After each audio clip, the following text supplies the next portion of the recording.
Hasiko gara? Hasi gara, Bueno, arratsaldeon, eta hasiera emango diogu gaurko osoko bilkurari. Lehenengo puntuan, 2021ko abenduaren 14ko bilkurari dagokion akta irakurri eta onartzea. Aktaren gainean badaukazu zerbait? Ez? Maria, parkatu gauzatxo bat. Bekoateak ireki behar dira? Bekoateak ireki behar dira? Dau aforoa... Zabalik egongo diez? Ez. Ez daude zabalik.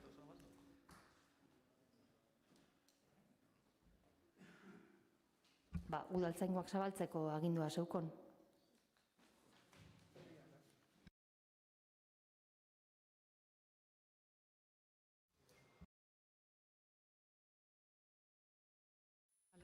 Aurrera. Aktaren gainean zehose daukotzue, ba? Ez, bale. Norbait gehiago aktaren gainean? Barduan onartuzat ematen dugu. Bigarren puntuan, alderdi politiko baten izena aldatzearen berri ematea. Hori berri ematea da eta hor daukazue. Hirugarren puntuan, biztanleriaren kopuru ofizialaren berri ematea. Hori ere berri ematea eta bertan daukatzue kopurua. Laugarren puntuan, 2022ko araudi plana onartzeko proposamena.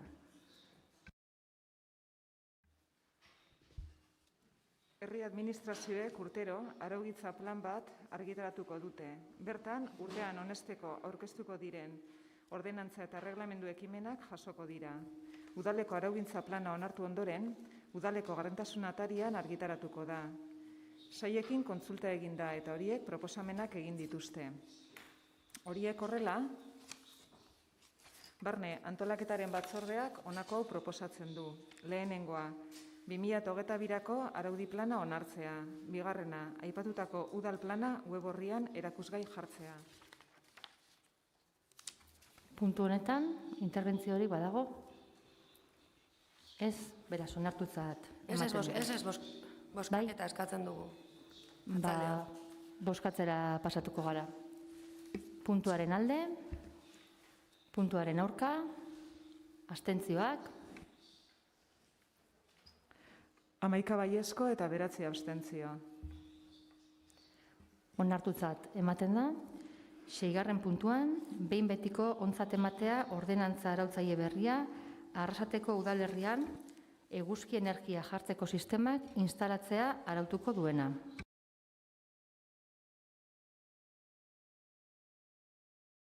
Salta oindot puntu bat, barkatu. 5. puntuan, bake epailea eta haren ordezkoa aukeratzeko proposamena. Botere judizialeko lege organikoaren eta bake epailei buruzko 385 erreglamenduan ezarritakoaren arabera, udalbatzarrari dagokio bake epailea eta bere ordezkoa aukeratzea. Epailea eta haren ordezkoa hautatzeko oinarriak, onartuta gero Gipuzkoako aldizkari ofizialean, udal taulan, udalaren web orrian eta herriko hainbat hedabideetan argitaratu ziren. 5 eskabide jaso ziren eta zozketa eginda epaimahaiak akta egin du. Horiek horrela, barne antolaketaren batzordeak honako hau proposatzen du.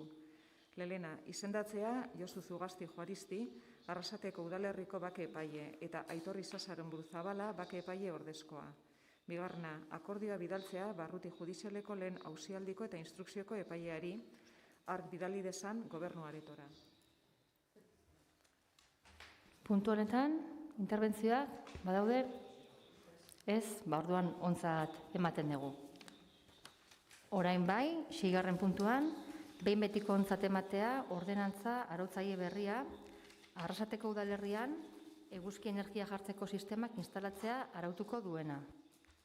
Udalbatzarrak 2021ko azaroaren 2an erabaki zuen hasiera batean onartzea udal ordenantza arautzaile berria.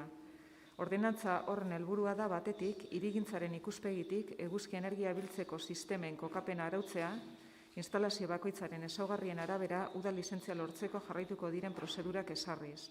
Eta bestetik, instalazioen kokapena paisaia inpaktua babestu edo minimizatzearekin uztartuz.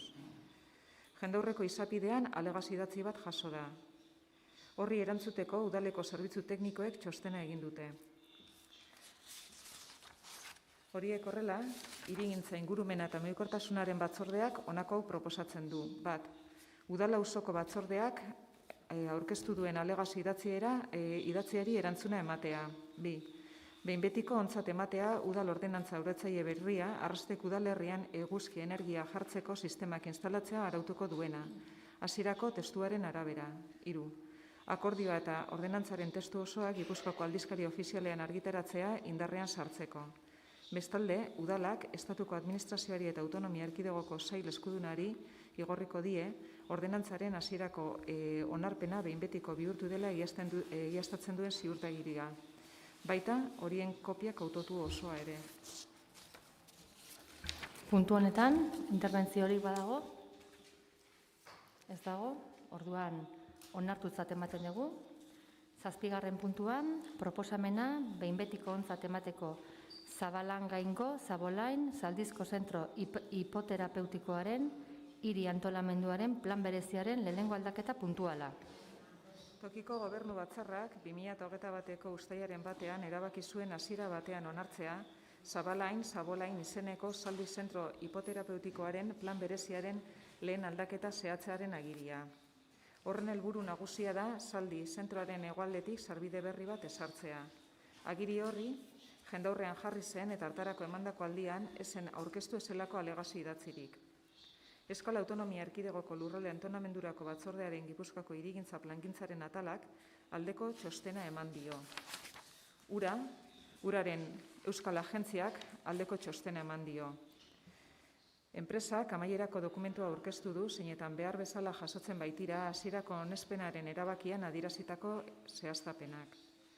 Horiek horrela, hirigintza ingurumen eta mugikortasunaren batzordeak honako hau proposatzen du. Bat, behin betiko onartzea Zabolain Zaldi zentro hipoterapeutikoaren plan bereziaren lehen aldaketa zehatza, aurkeztutako azken dokumentuaren arabera. Bi, bidaltzea agiriaren ale bat Gipuzkoako Foru Aldundiko lurralde antolaketa eta sustapenerako departamentuari, gorde desan dagokion erregistroan. Hiru, indarrean sartu dadin behin betiko onespen erabakia argitaratzea eta gutxienaz planaren hirigintza arauak Gipuzkoako aldizkari ofizialean. Gainera, behin betiko onespen erabakia argitaratzea lurralde historikoan zabalpen handiena duen egunkarian edo egunkarietan. Puntu honetan, interbentziorik badago? Ez dago, beraz onartutzat ematen dugu.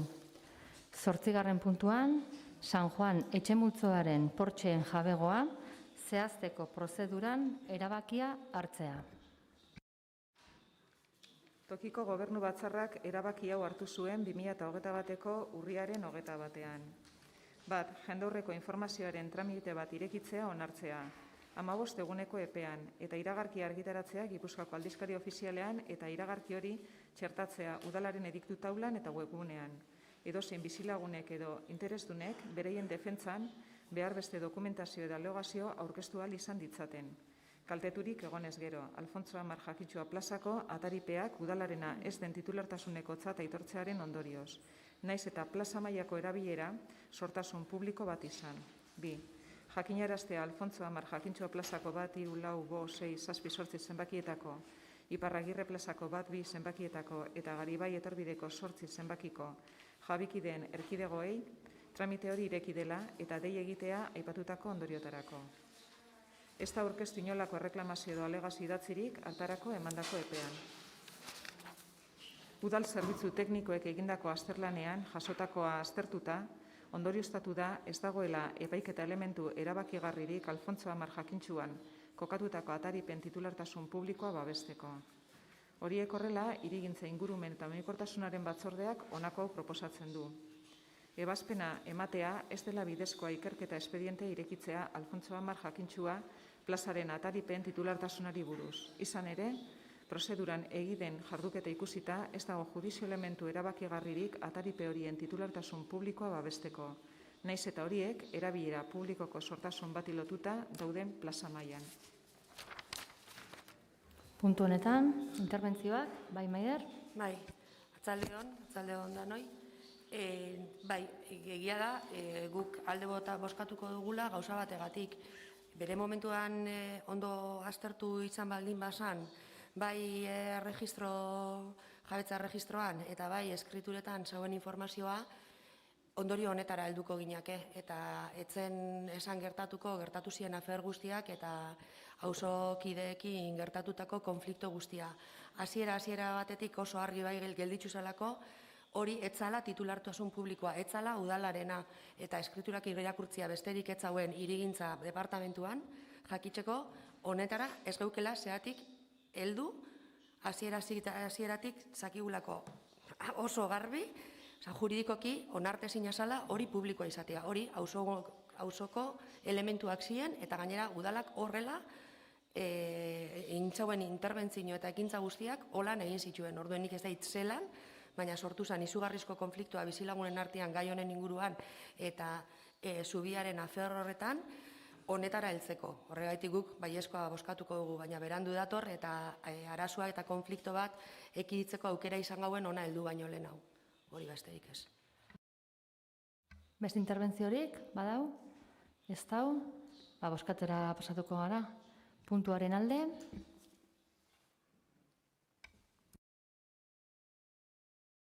Hogei baiezko. Aho batez onartzen da. 9. puntuan, lankidetzako esparru akordioa Arrasateko udalaren eta Eusko Jaurlaritzako segurtasun sailaren artean. Tokiko Gobernu Batzarrak 2021ko martxoaren 4an egindako bilkuran, Euskadiko Autonomia Erkidegoko Administrazioaren eta Arrasateko udalaren arteko lankidetza protokoloa sinatzea onartu zuen. Eusko Jaurlaritzak hitzarmen eredua aldatu zuen 2021ko uztailaren 20an. Hitzarmenak oso antzerakoak dira. Udaltzainburuak txostena egin du. Horiek horrela barne antolaketaren batzordeak honako proposatzen du. Ontzat ematea Euskadiko Autonomia Erkidegoko Administrazioaren eta Arrasateko udalaren arteko lankidetza protokolo berria sinatzea. Interbentzioak? Bai? Bozketa eskatzen dugu. Besterik?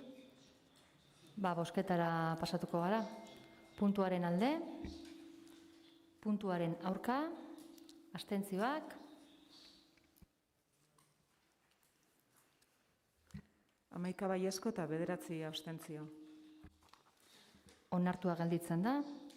10. puntuan, Leintz Bailarako Ekiola Kooperatiba Elkartearen bazkide laguntzaile gisa parte hartzeko proposamena. 2021ko irailaren 23an Tokiko Gobernu Batzarrak erabaki zuen Leintz Bailar osatzen duten udalekin eta Ekiola Energia Sustapenak SL-rekin lankidetza protokoloa sinatzea.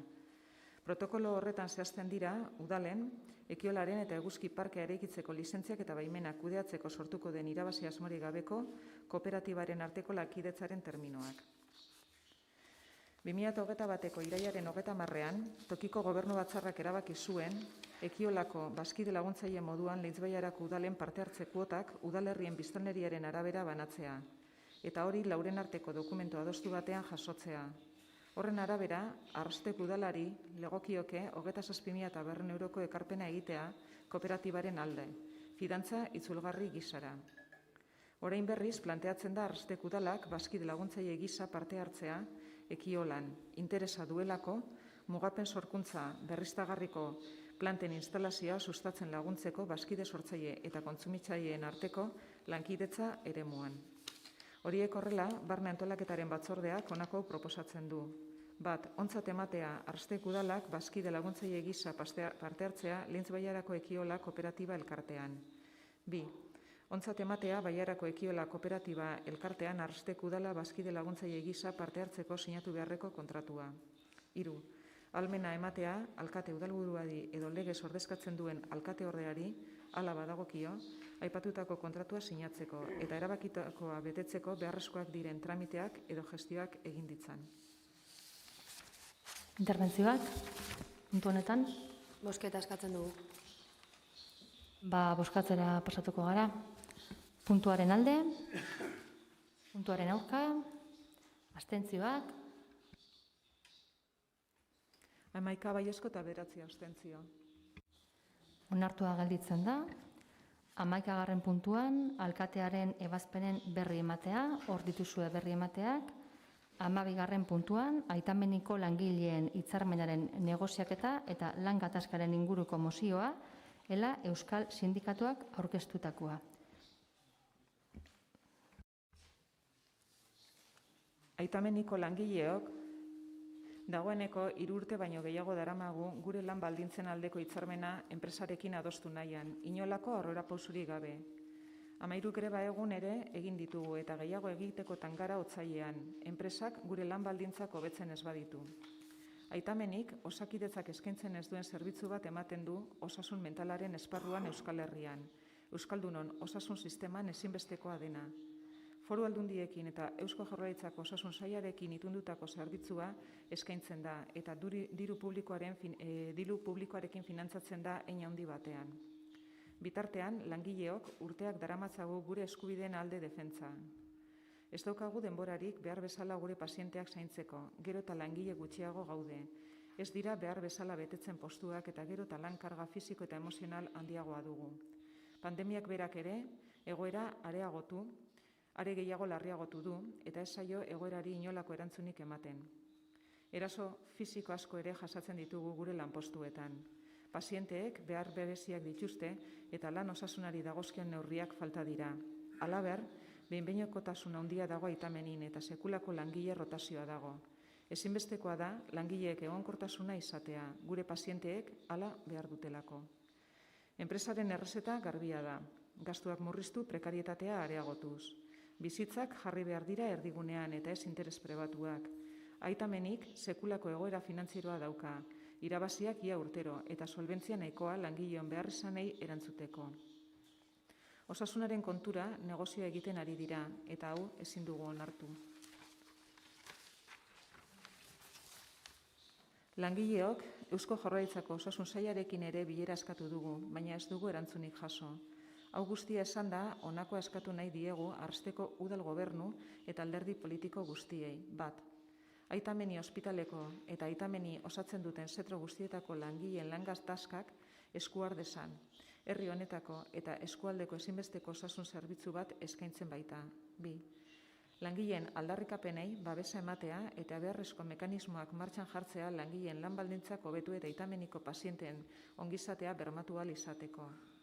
Bestetik, langileen ordezkariok prest gaude udal gobernuko edozein ordezkari politikorekin bildu eta gure egoeraren berri zuzenean emateko. Puntu honetan hitza eskatu dute, bai, publikoan eta hor daukatzue atria nahi dezuenean.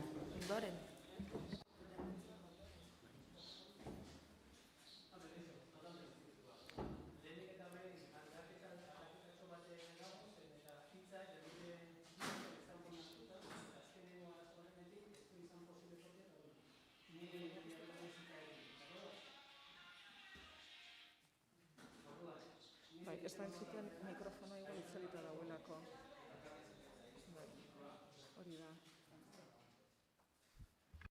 1, 2, 3, 4. Bueno, bai, ontxe bai, bueno. Hori nire esperientzia, bate. Ontxe, entzuten? Bai? Bueno, ba, eskuan dukiko, lasai. Bueno, hemen, etxeko gauzoketa. Bueno, hauxe nire esperientzia. Bueno, ni Aitameniko enpresa batzordaren lehendakari gisa ari naiz hitz egiten.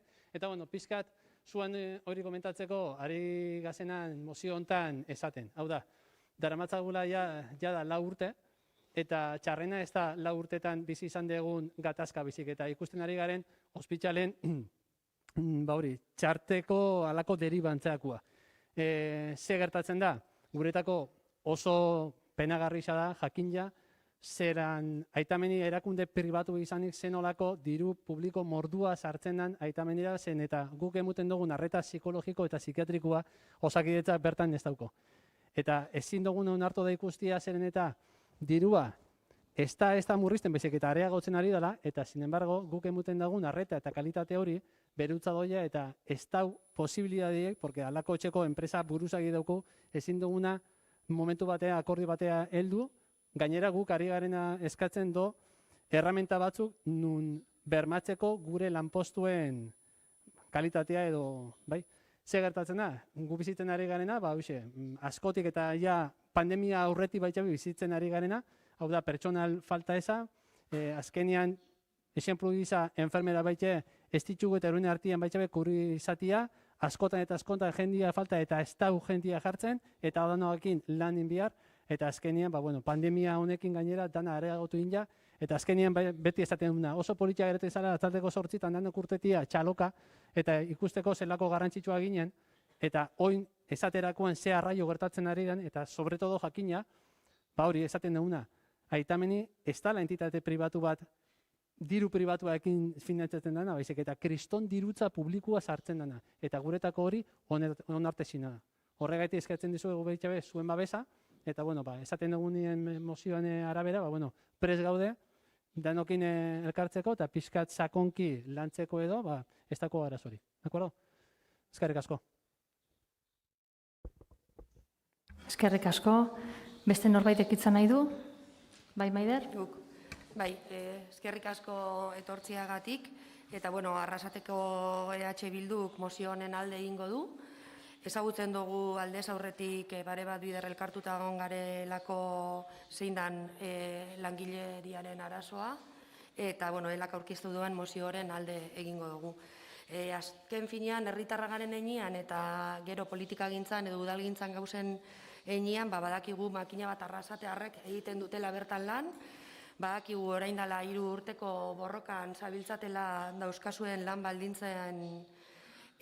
baldintzen aldaketa eskatzeko. Egisa da urtetik urtera zuen lan baldintza gero eta txarrabak direla, eta naiz eta zuek ikusi isa ohitu ingara ikustera zuek kalietan, baina benetan politikariok igual badaukagu gure erantzunkizun maila bat, bai, ezta?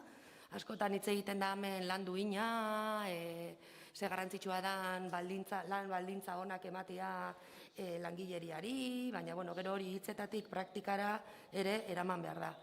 Orduan, gure galdera da, zergaitik beste kolektibo batzuekin gobernua biltzen dan bezala, eta beste kolektibo batzuen lan baldintza eta lan egiteko herrian euren establezimentu, komertzio eta enpresak sustatzeko baldintzak ematen dituzten bezala, zergaitik ez dan berdina egiten zuen lan baldintzekin eta zuen enpresan gertatzen ari dan gatazka edo konflikto horrekin, ez? EH Bildutik uste dugu guk erantzunkizun bat badaukogula Arrasatearron ordezkari politiko bezala. Eta ezin duguna da beste alde batera begiratu, eta ze beste aldera begiratzeak patronalaren alde egitea suposatzen du, eta ez langileriaren alde. Orduan, gure partetik baiezkoa, zuen mozioari, gure partetik noski gure atiak zabalik zuekin hitz egiteko, gure oposizioa garen posizio honetatik, eta lan baldintzak duinak izan behar diedan ondako, egiten dozuen lana goraipatu, ze lan oso zaila da, Arrasatearrak garenok danok esaten duten bezala daukogu baten bat zuenien lanien eta badakigu zer suposatzen dauen horrek, bai lehengo baldintzak eta bai gaur egungo baldintzak baitza ere, eta horregaitik alde bozkatuko dugu eta gonbidatzen dugu udal gobernua baita zuen enpresaekin eta zuekin elkarlanean bitartekaritza lan bat egitera. Eskerrik asko.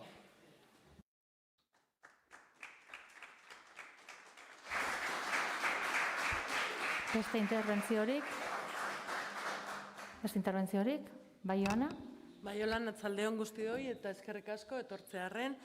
Nik esatia, udal gobernu bezala errespetuz hartzen ditugu zuen hitzak, baina udaletxe bezala pentsatzen dugu guri udalari ez dagokiola pribatuak diren enpresetan lan gatazketan sartzea.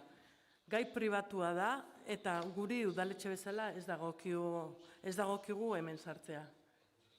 Hori besterik ez. Eskerrik asko.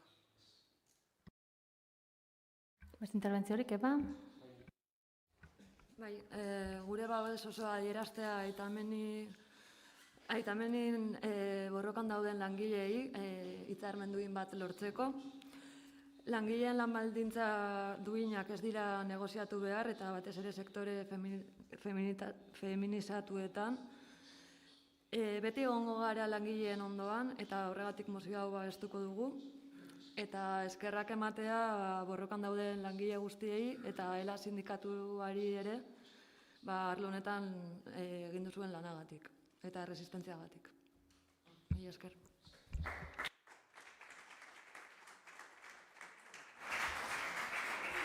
Bai, Kepa? Bai, zaldeon, ni gobernuari joanak berbain dau, baina gobernuaren izenean hitz egin duzu. Nik uste dut, zuek esandako hitzei erantzunez, ez dakit entzun dozuen edo irakurri dozuen benetan zer esaten dauen mozioak eta txemak esan dauena.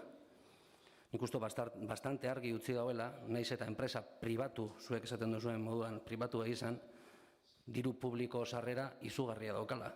Eta ez gabiltza berbaitzen lau txakur txikitaz, milioietaz berbaitzen gabiltz. Hori alde batetik. Eta beste alde bat horrek esan nahi daua, publikotasun puntutxo bat bebai badaukola, jakinan gainean gaudenian, zerbitzu hori Osakidetzak ez duena ematen. Hori alde batetik eta bestetik, berriro ere pena sartzen dut, langileak ona etortzen dianean euren eskakizunak egitera, gauza batetan edo bestetan, izkutatuta, argudiatu itzen zarie, eta, argudiatu egin dozue, eta bestaldera edo zeharka jartzen zarie. Beti egiten dozue, bai, ados gaude eta duina da zuen borroka, baina gero errealitatean beti muzin egiten dutzen zuen euren eskakizunei. Eta ez da bakarrik aitamenikoak etorri dianean, bertako langileak etorri dianean ere alde batera jarri zarie udal gobernuko kide danak. Aitameni lan egiten dauen neneko handi bat arrasatearrak dira. Hemen bizi eta hemen lan egiten duten arrasatearrak. Eta guri, danori, ez baldin bazaigu benetan inporta, hemen bizi diren gure biztanleen lan kalitate eta baldintza, ez baldin bazaigu inportatzen, zozer txarto egiten gabiltzala uste dut. Nik uste dut, danon, eta ez bakarrik enpresarien edo enpresen egoera, danon egoera kontutan hartu behar dela. Eta Maiderrek lehen esan dauen moduen, bitartekaritza bat planteatzen da, edo planteatzen dugu, udaletxea, enpresa eta langileen artien. Hori da, herritarren arazoi hobatzia eta saiatzia gauzak soluzionetan. Hori da egin behar duguna. Gu gara euren representantiak. Ze gutxiago. Gutxienez hori inberko genuke. Nik gustatuko litzaidake zeuen planteamentua birplanteatzea eta behintzat euren eskakizunaren alde itxia. Langileen borroka duina da eta gu ezin dugu beste alde batera begiratu. Eskerrik asko.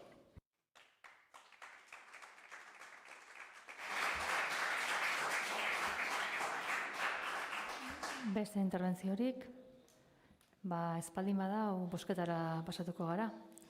Mozioaren alde, mozioaren aurka.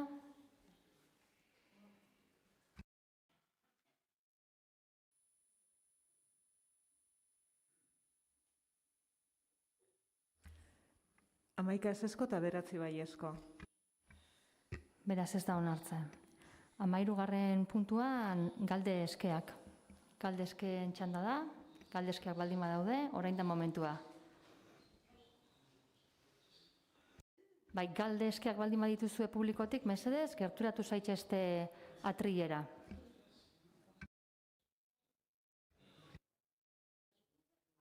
Igual ez dut ulertzen, Maria. Erderaz esango zen. Barkatu, si alguien del público tiene preguntas o en ruegos y preguntas, que se acerque al atril. Eskerrik asko. Bai, biztut hau. Bale, nik naukon galdera bat. Gure nagoen jakin, segaitxik, auzoetan otan zerbitzua 35 eurokoa dan, eta erdialdean segaitxidan 30 eurokoa. Hori izan bakarrik.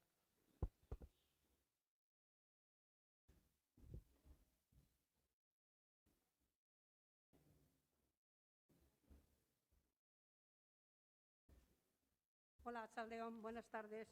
Bueno, soy Plácido García. Quería deciros, ¿podemos pedir que suba más gente aquí en ruegos y preguntas? Sí, ahora que se han ido los de... Hay gente que se ha ido, mientras... Nosotros no decimos Placi, dice el técnico de prevención. Vale. subir. Vale. Oye, va a ver, yo con este tema de la OTA me siento decepcionada. A ver. Confiaba en vosotros, María, en ti confiaba, pero me veo decepcionada. Me hace mucho daño lo que queréis proponer. Yo tengo tarjeta de minusválido y no nos podéis ignorar como unas personas normales porque tenemos unas deficiencias físicas dadas por un tribunal médico que así lo acreditan. Yo tengo aquí la tarjeta para el coche y la tarjeta por si voy andando a algún sitio que acredita que yo tengo una discapacidad. Mi grado de minusvalía no es tan grande como el de otras personas que están con muletas, en silla de ruedas, y eso no se puede meter en todo el grupo que habéis hecho vosotros. Yo no sé en qué habéis pensado, es que no lo sé, no lo entiendo, no le veo una cosa buena por ninguna parte. Luego, los aparcamientos, las multas, ¿de qué vais? 50 euros una bicicleta, ¿quién va a pagar 50 euros? ¿El niño que va corriendo? Y yo, por ejemplo, se me olvida el ticket, 100 euros, ¿de dónde sacamos el dinero? No tiene razón de ser. Hombre, que estáis trabajando para el pueblo y deberéis de pensar un poquito en ellos, un poco, porque si estáis aquí es porque os hemos elegido y necesitamos otro tipo de atención y que se miren las dificultades que tiene cada uno. No, voy a poner a implantar la OTA y se acabó. No, señor, antes de implantarlo hay que ver los pros y los contras y buscar soluciones antes de llevar todo esto a cabo. A ver, más cosas. Una cosa, el pleno anterior, la puerta estaba cerrada. ¿Dónde estaban los municipales? Esto debería haber estado abierto para todo el mundo. No sé si por temor o por qué, no lo sé. Una cosa, ¿me vais a contestar punto por punto o luego me vais a contestar al final? No sé cómo va esto. ¿Anuska? Buenas tardes. Buenas tardes. Bueno, arratsaldeon osoko bilkura honetara gerturatu zareten guztioi. Buenas tardes a todas las personas que os habéis acercado hoy a este pleno. Señora García, nuestra contestación va a ser que, por supuesto, vamos a atender a las reclamaciones que usted va a hacer, o no sé si usted o más personas van a hacer, y como tanto en el pleno anterior, y creo que a usted también hace dos plenos, también en el de diciembre, y creo que en el de noviembre también, creo que el relato, lo que en mis declaraciones siempre he dicho lo mismo y creo que voy a seguir diciendo lo mismo. El sistema de OTA es un sistema que se viene trabajando desde hace más de 2 años. Es un sistema que se aprobó con total unanimidad no sé en castellano cómo se dice, en el grupo de movilidad que existía.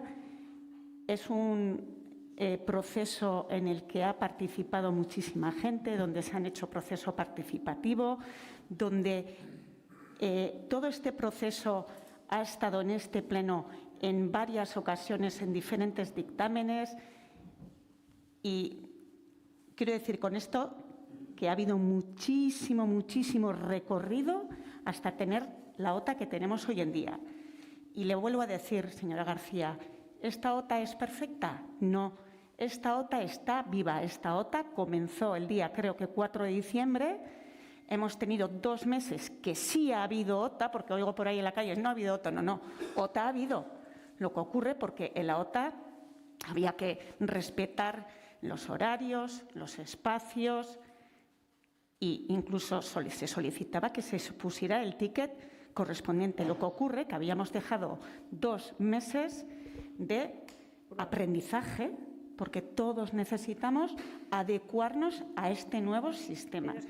Y a partir, ahora acabo, señora García, y luego ya le dejo que usted hable todo lo que quiera. Y a partir del 4 de febrero comienza una OTA donde, disculpen, no comienzan las multas, como también estamos escuchando por ahí, no comienzan las multas, comienza el sistema en el cual todos y todas tenemos que hacer lo que estipula cada una de las zonas, de los horarios, de los colores. Y, obviamente, si no se cumple lo que está establecido, primero, no hay esa multa de 100 euros, de 3.000, de 4.000, que no. Como en todas las OTAs de todos los pueblos, vas a la maquinita, se podrá eliminar. Hay un sistema que está elaborado. Yo les recomiendo que lean en la página web del ayuntamiento donde está todo el sistema. Hay una oficina de OTA donde hay unas personas encantadoras que les va a atender con todas las preguntas y entendemos que puede haber reclamaciones. Y de hecho las hay. Ya tenemos muchas reclamaciones, muchos comentarios, muchas solicitudes que están llegando por el cauce habitual, que está siendo el BAD, y nos han llegado más de 100 y se les dará la oportuna respuesta y, tal y como dijimos, esta OTA va a tener un seguimiento y llegará un momento que habrá que hacer el análisis pertinente y se harán los cambios pertinentes. Como se dijo, y se harán y se analizarán. Y se va a escuchar todas y cada una de las reclamaciones que haga usted, señora García, como todas las personas que ya lo han hecho o que pueden hacer en esta sala. A todas las personas, a todas. Perdona, no repita tantas las cosas porque luego no haces nada. No des contestación a nada. Y en el pleno anterior también te liaste con el Culturola para arriba, Culturola para abajo. Aquí un montón de gente esperando para llegar a nuestro punto y al final 2 horas de pleno y repitiendo lo mismo, Culturola. Y te voy a decir una cosa buena, está divino. Lo he visto y os felicito, no, porque ese proyecto venía del gobierno anterior y lo habéis realizado vosotros. Pero está la cosa muy bien hecha. Vale, sigo con lo mío. Si tú dijiste que se respetaban... Guk erantzun geike? ¿Se oye? Sí. Plazi, guk erantzun geike, berak egin duen galderari. ¿Yo puedo contestarte a la pregunta que has hecho? Sí. Bakarrik, simplemente decir que este sistema de OTA no se aprobó con unanimidad. Eso es verdad. Quiero que quede claro.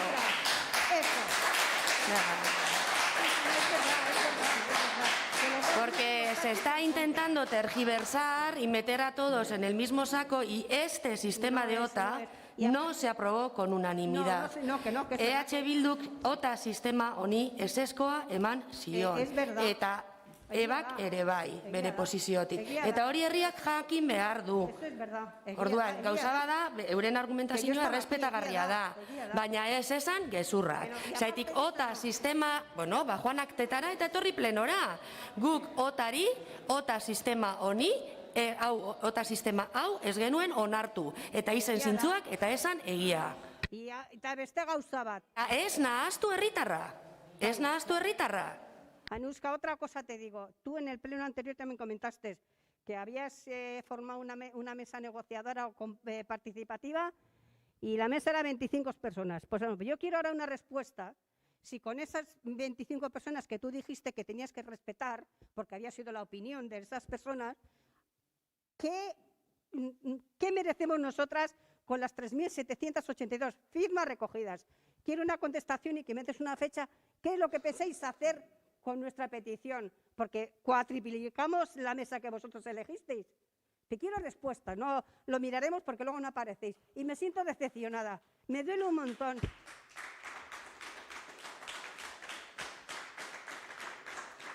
Y luego, escucha, la mesa esa representativa, ¿a quién representaba?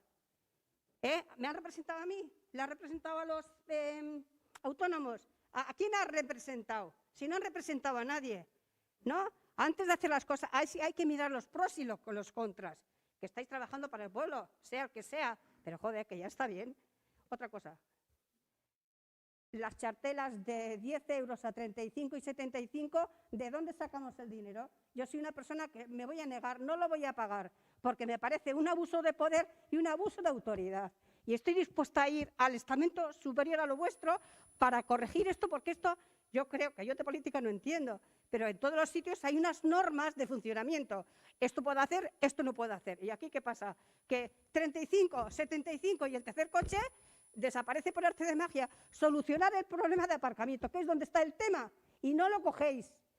Cada día hay menos aparcamientos. ¿Qué hacemos? Si luego pagamos los impuestos igual, hay que buscar la solución al problema que hay y no marear a los vecinos. Es que yo ni duermo, veo tanta injusticia y las cosas tan mal, que es que me siento mal, ¿Qué hacéis aquí? A mí no me representáis. Entonces, no sé para qué estéis aquí, es la verdad. Tenéis que trabajar por el pueblo.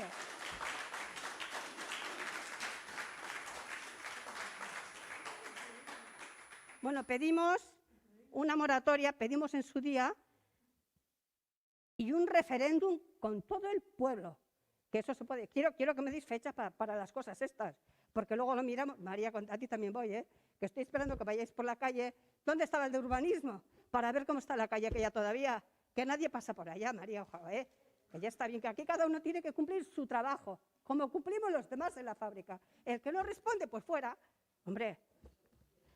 Ahora, otra cosa, el hospital.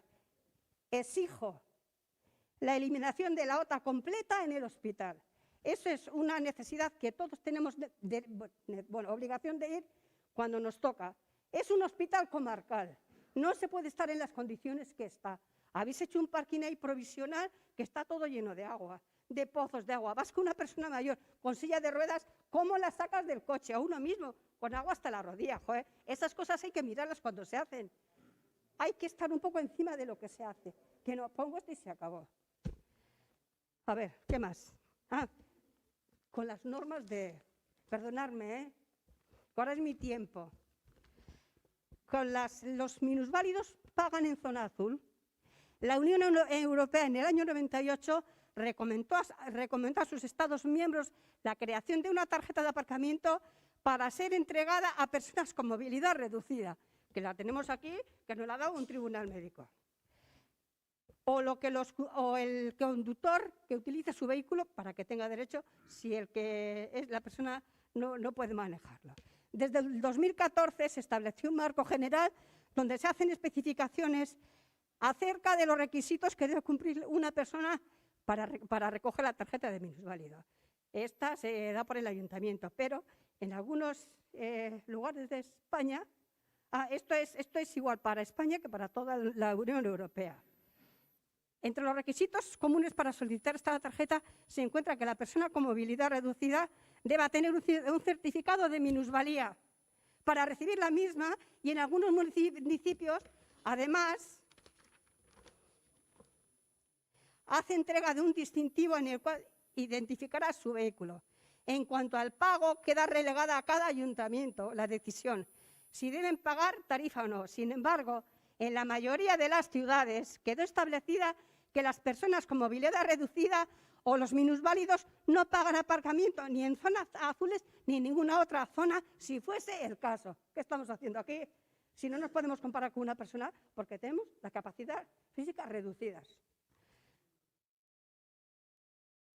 Además, en algunas provincias no solamente es gratuito el aparcamiento en zonas azules, sino que los minusválidos pueden aparcar en cualquier zona de establecimiento regulado, zonas de carga y descarga y en cualquier lugar de la vía pública, siempre y cuando la circulación de vehículos o peatones no sea entorpecida. Vale. ¿Os va quedando claro, no? Las firmas, ya hemos dicho las firmas. Yo lo del hospital quiero una respuesta ahora, porque eso no se puede permitir. No se puede permitir. Cada uno va al hospital, va por necesidad. ¿Y qué es eso de media hora? ¿Qué pasa? ¿Dejas al enfermo en el bus y te vas a aparcar el coche? Y por la calle igual. ¿Qué es eso de límite de tiempo? Mira, casualidades. Una chica vive en Macachena.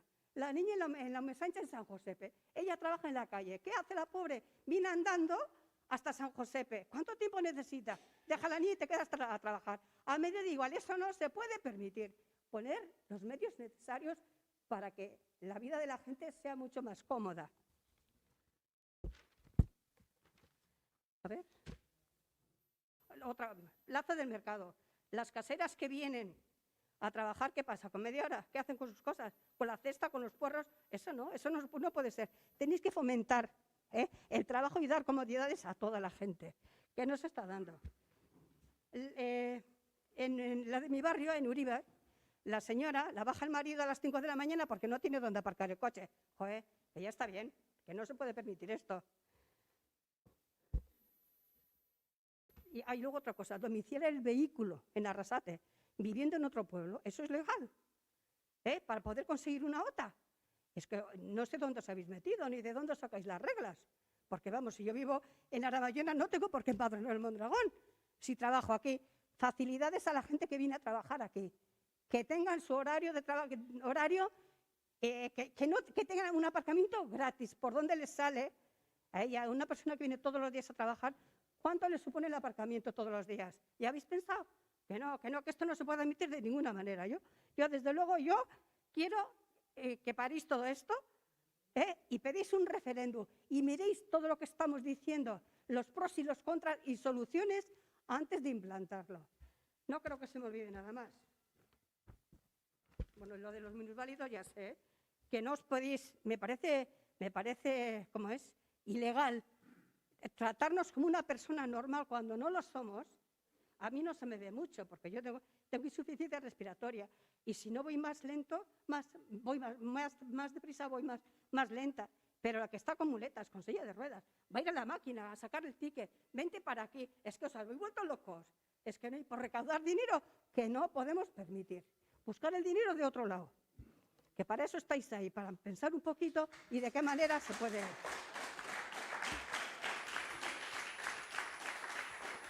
Bueno, pues pedimos una moratoria, un referéndum, que se nos haga caso, que se nos dé contestación, porque hasta ahora sí ya lo miraremos y nadie mira nada, ni nadie dice nada. Eso no es manera de funcionar. Queremos respuestas, que estáis ahí porque somos puestos nosotros. ¿Vale? Gracias por todo y, bueno, perdonad si me he extendido.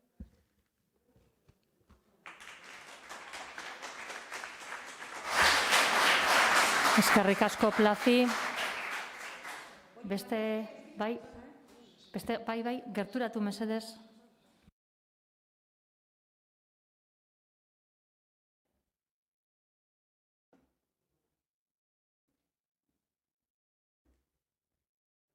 Haupa, arratsalde on denori, eta eskerrik asko aukera hau emateagatik.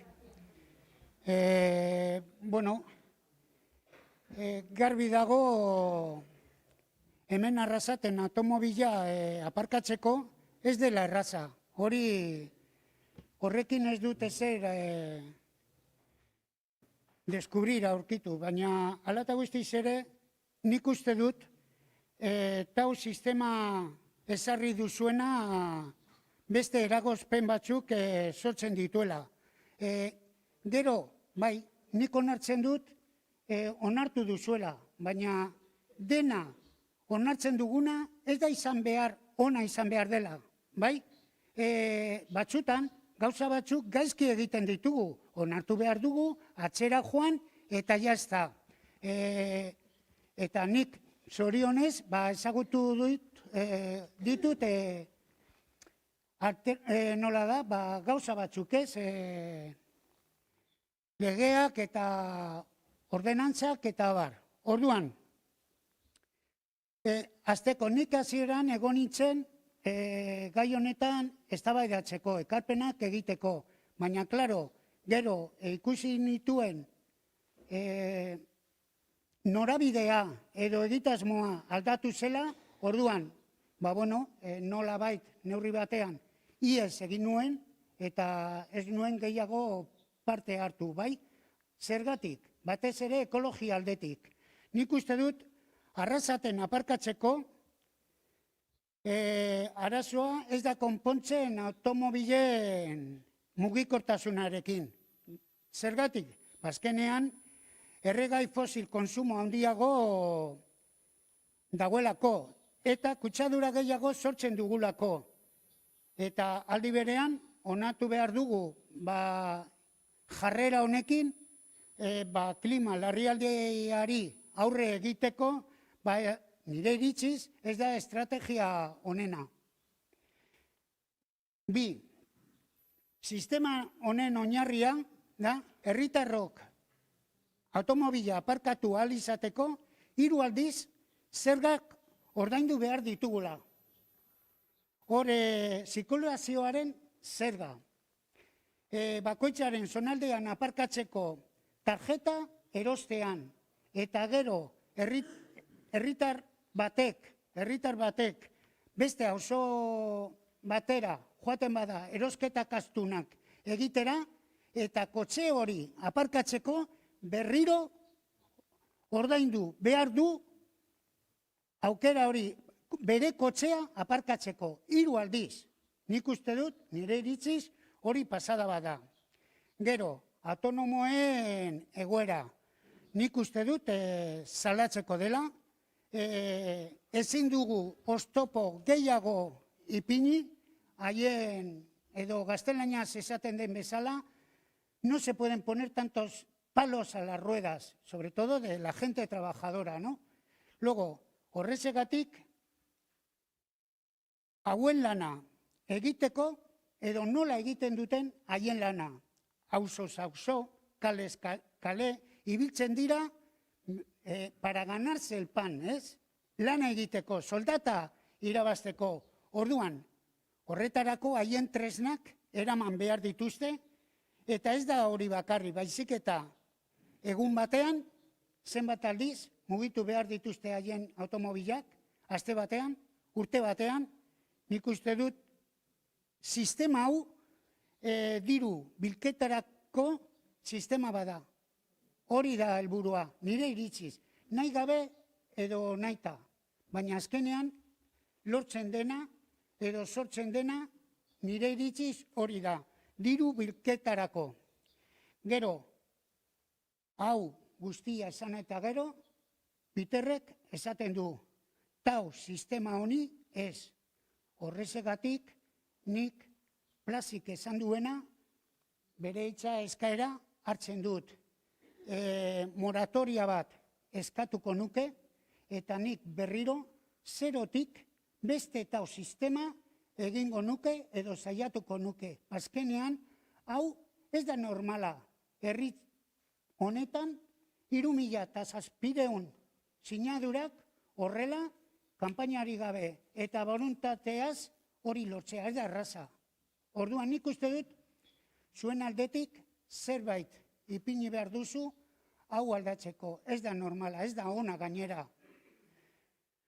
Eskerrik asko, aukera hau emateagatik. Eskerrik asko, Peter. Besterik? Hola, buenas tardes. Me llamo Miguel y vengo a representar un poquito a los autónomos de Reforma Spring. Yo ya parto de la base de que por aparcar no hay que pagar. Yo parto por ella. Y ahora os voy a poner un ejemplo a todos a ver si alguien me sabe contestar. Una cosa que me voy a encontrar a diario. Llego con un camión al barrio de San Andrés, que está todo de residentes, y tengo que descomprar un piso. ¿Cómo lo hago? Legalmente. ¿Alguien me sabe responder? Saco un permiso, ¿no? Saco un permiso y tacatá. ¿No? ¿Alguien me responde? ¿Cómo hago eso? Tengo que aparcar el camión y sacar sacos. Un día, al día siguiente viene el fontanero y saca más escombro. ¿Qué aparco? En el carga y descarga que está a 300 metros y vengo un carretillo. Eso nos lo vamos a encontrar a diario. A diario. Y no tengo mucho más que decir. Más que eso.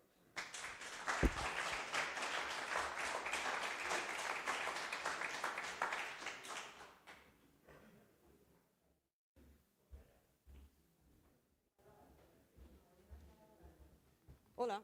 Bueno, Placi ha sacado los colores a quien tenía que sacar. Habrá quien no tenga vergüenza y se quede tan ancho. Ha dicho ampliamente lo que todos pensábamos y todos queríamos decir. Entonces me voy a limitar tan solo a leer un escrito que creo que también es importante. Hay quien dice que llegamos tarde y hay quien piensa, como nosotros, que nunca es tarde.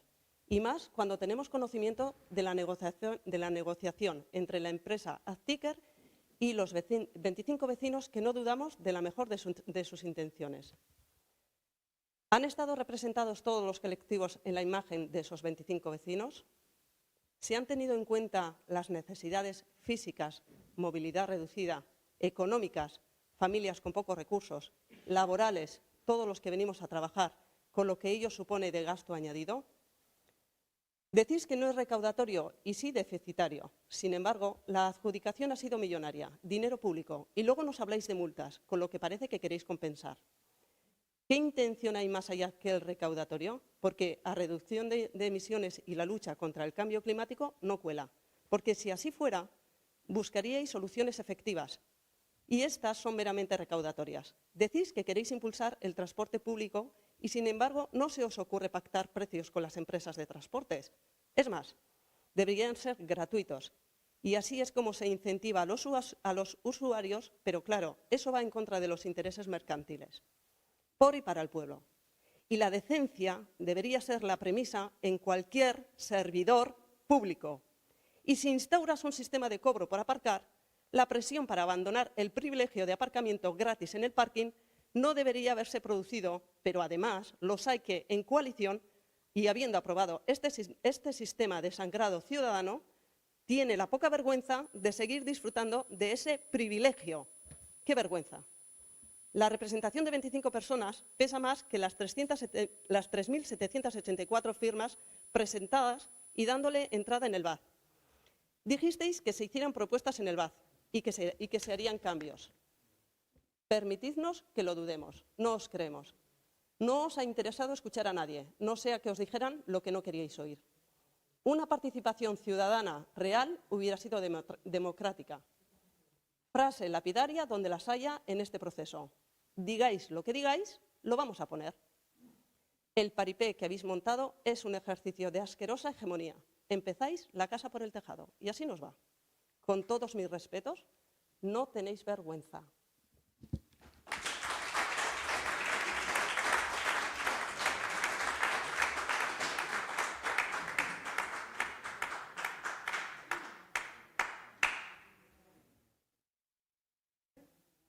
Beste norbaitek hitza hartu bidau? ¿Alguien más? Bai?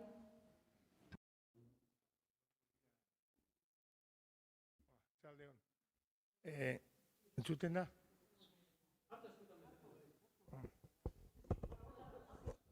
Gauzatxo bat, oindala azte bi, sartu neban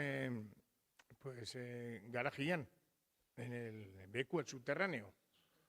Hay que decir, bueno, que hay que meter, como no hay aparcamiento, sartu y esto. Bueno, sartu neban, atzaldeko 8etan, etara neban, gabeko 12etan. Soziala joan ginen afatzen, eta 12etan ja, eta neban kotxia. 4 ordu, 10 euro. ¿Hori normala ba? Me salió más caro que la cena. Digo, diarri neban, telefono hartu neban, a ver si harrapa oitxe neban, ino baseban kontestau. Digo, o sea, afarixa baino, karu urteaten, aparkamentua. O sea, decimos que hay que aparcar en lo subterráneo lo otro, y 4 ordu, 10 euro. Hasta aquí a quién le corresponde el tema ese. Porque ya etxea botuta junitzen, ya 10 euro pauta, 4 puñeteras horas, ba. Eta gero beste gauza bat beneukan. El ingeniero superior, hor Arimazurin plazan, Aitxataman aurrian pistan kontra, ota dau, baina arraiak inauena, ez da ipetzau itxen dago, que tenemos 600, 850. Porque sartzo zu kotxia, izabaldu atia, y o sea, urtetzeko, ondo aparkauta, no vamos a decir que gaizki aparkauta, ondo aparkauta be, o sea, kotxe dana markauta baz, ate danak. Eta bestela junta, ikusi, no hay más, no hay más.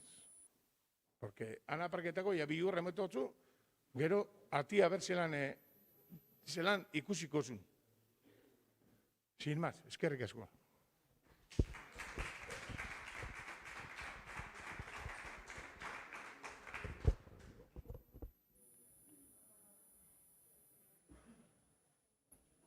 Hola.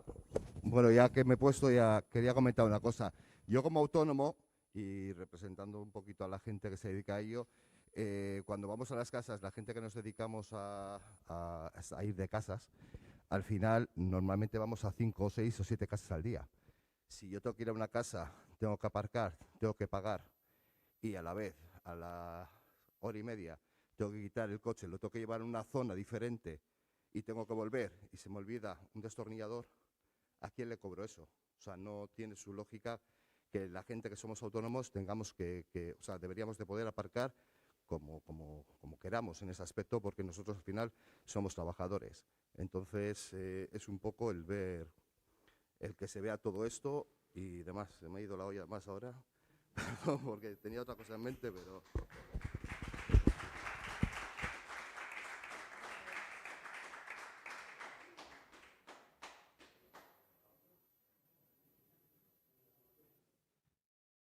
Batemat gehiago, gure dau hitza hartu publikotik, alguien más del público que se anime a hablar en el pleno? Beste taldezkerik? Bai.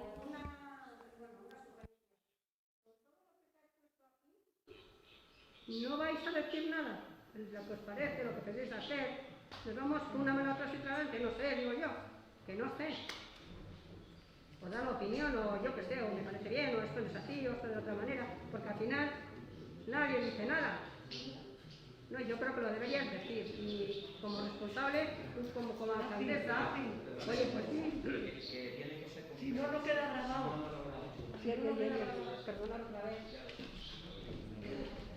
Yo quería decir que aquí de todo lo que se habla, ya lo miraremos, pero no tenemos respuesta de nada. Pues decir, mira, pues esto vamos a mirar mañana, pasa a mirar esta cosa, ¿por qué no concretáis algo? Yo es que no sé, porque ahora nos vamos cada uno a vuestra casa y se acabó. Y nos quedamos con la boca abierta esperando que caiga el maná. No, lo que se habla se da una contestación. Como aquí exponemos, al que corresponda, pues mira, pues lo voy a mirar esto mañana o va a ir pasado, pero es que no decís nada. Y hay que decirlo, hay que decirlo. Lo que has puesto los chicos, con los problemas que se encuentran, ¿quién da una contestación? Nadie, seguimos en las mismas. Bueno, yo digo, parar esto, porque esto no va a ningún lado, esto nos lleva a no sé dónde. Vale, muchas gracias.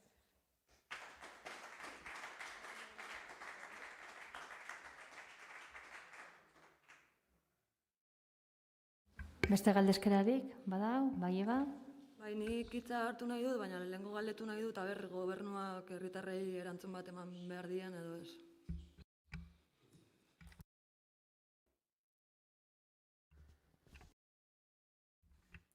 Arratsaldeon berriz. Bueno, hauen Andrea esan duguna, kontutan hartzen duguna, hemen esan den gai guztiak. Tomamos nota de todas aquellas exposiciones que se han hecho esta tarde. A usted, la señora García, y todas las personas que han pasado en ese micrófono. Queda todo grabado, hemos ido apuntando todo y tomamos nota. Tomamos nota y analizaremos cada uno de los temas. Eskerrik asko.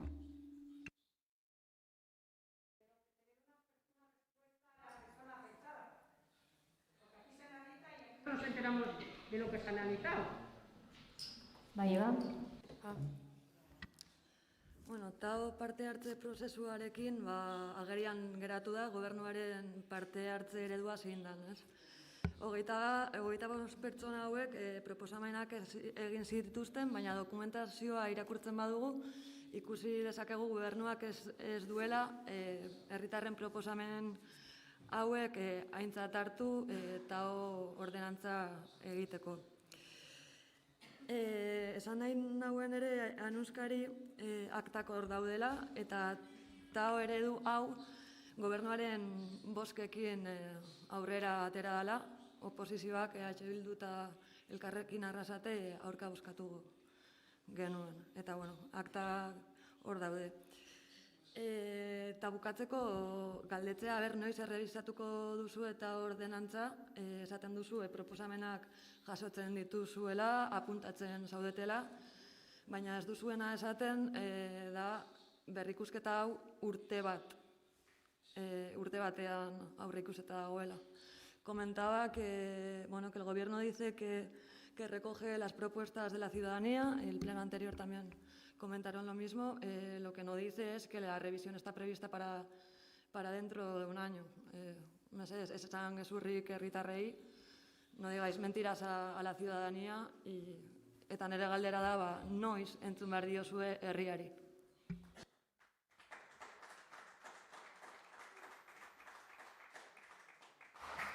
Maider? Ez dut esan bierrez, erzan bakarrik galdetzia, nik kuestio bat ontsa animazubiko pertsona horrek esan dauenien, animazubin lehen oakta odo aina zan, oin ordainuen bida lehenengo minututik.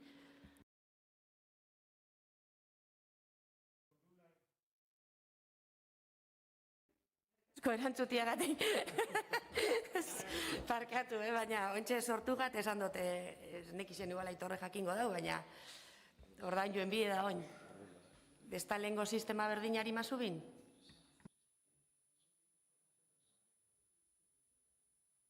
Está lehengo sistema harima zubin. Klik, klik, klik, klik, klik, klik.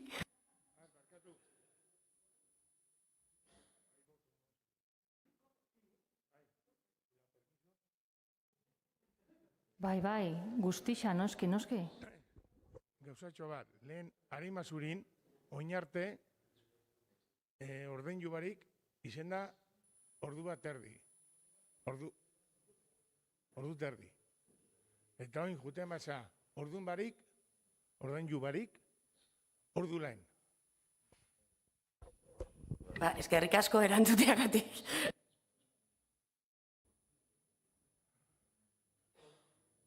Beste galderarik? Bai?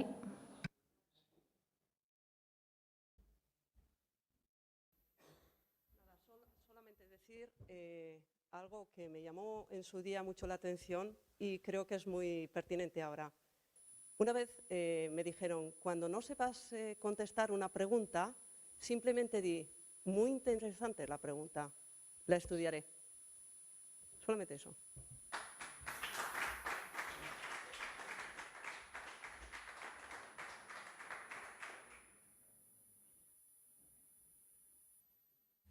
Besterik? Ez. Eskerrik asko danoi, hurbildu zareten guztixoi, eskerrik asko pazientzia batik eta gaurko osoko bilkurari amaiera emango diogu. Eskerrik asko.